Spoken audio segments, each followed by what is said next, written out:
Здрасти, специалисти! Вие отново сте в моя канал Crypto Gear Guides. Аз съм Павел Иванов, а днес ще говорим по една тема, която вече обсъждахме в моя канал. Преди около 2 месеца направих едно видео по тази тема. А именно за старите карти RX 470 и 480 и техните наследници RX 570 и 580 4 гигабайтови версии. Тук ще говорим само за 4 гигабайтови версии.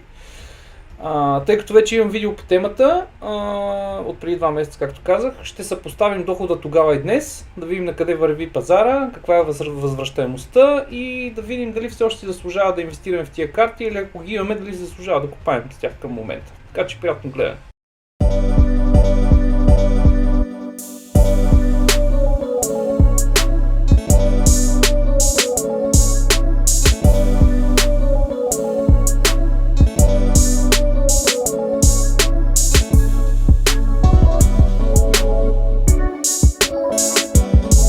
Започвам с същината на самото видео.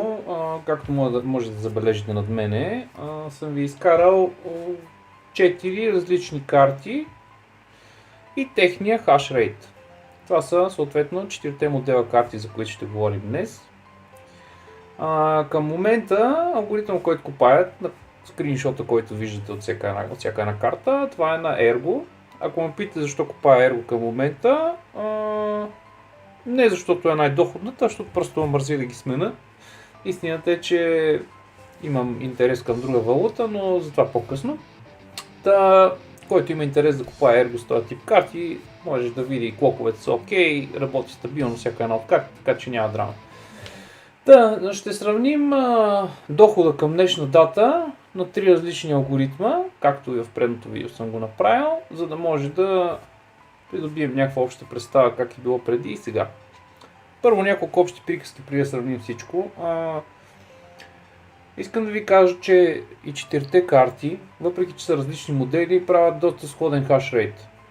Хашрейта, който ще представя тук е примерен. Вие можете да успеете да оптимизирате вашата карта по-добре, съответно и по-зле. Но на база предното видео, за да имаме по-точна представа, ще взема същите стойности мегахашове и консумации, които съм ползвал в предното видео. Трите алгоритъма, които според мен са най-окей към момента да се купаят с този тип карти са Ravencoin, Ergo или Ergo, как го наричат някои, и Ethereum Classic. И веднага започваме с първия coin, това е Ravencoin. Съответно, този тип карти докарват около 11,5 до 13 мегахаша, 13 нещо, зависи от паметта, зависи от клока, на доста високата консумация от около 150 вата.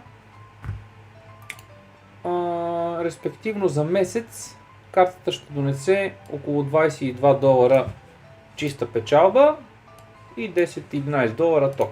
Реално профита е $33, от който вадим $10, реално чистия доход е 22,3. Тук съм си записал, преди 2 месеца дохода чистия е бил след тока около $26, което означава, че за 2 месеца дохода не е паднал много на Ravencoin, което е окей. Според мен този coin има някакво бъдеще, не от тези, които изчезват за един ден, така че ако го купаете, мисля, че той е може би към момента най-добрият ви вариант. Започвам вече с coin номер 2. Това ще е Ergo. Ergo, този тип карти изкарва около 55 до 60 и няколко мегахаша на около 110 вата консумация. Респективно за един месец имаме чиста печалба почти $18.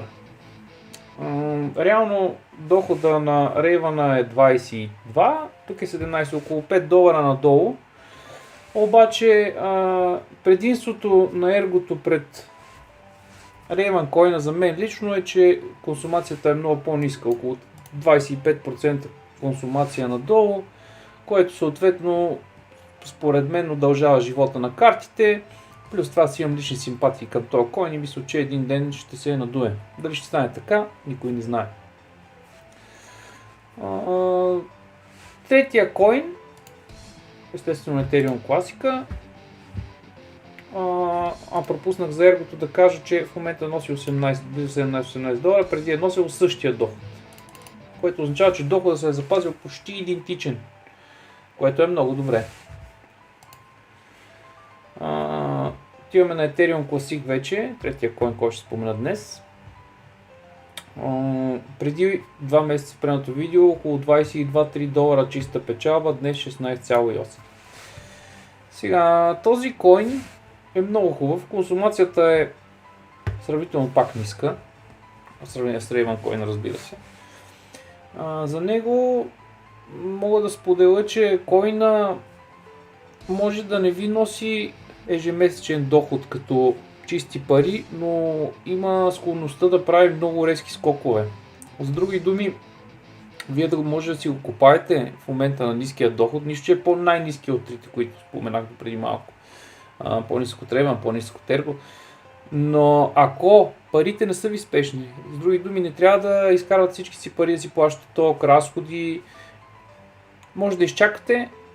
Гарантирам, че рано или късно ще се надуе цената, тогава да продадете и съответно ще реализирате най-вероятно доста по-голям доход, отколкото някои от другите валути, които към момента дават по-висок доход. И идва момента да поговорим малко за цените. В момента на вторичния пазар, понеже такова нещо много трудно би се намерило, още повече в гаранция има някои, но рядко. Това са много стари карти, вече, как се казва, демоде не стават. Отваряме един наш хубав български сайт за карти втора потреба и забелязваме, че 470-ките почват от 350-400 лева. Същото важи и за 480-ките. Както гледаме, за по 400 лева такъв тип карта в момента не може да си намерите. Струва ли си да се инвестира в тази карта, понеже има налична, естествено, втора употреба? Според мен отговорът е твърдо не. Защо?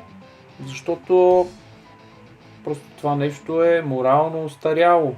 Няма смисъл да наливате такива колосални суми в карта, която преди време струваше 70 лева. Купувал съм ги по 80 лева моите, разбирате ли за какво говорим? Втора причина, това нещо най-вероятно няма да има гаранция и най-вероятно съвсем скоро ще му приключи живота. Всеко едно нещо си има начало и край.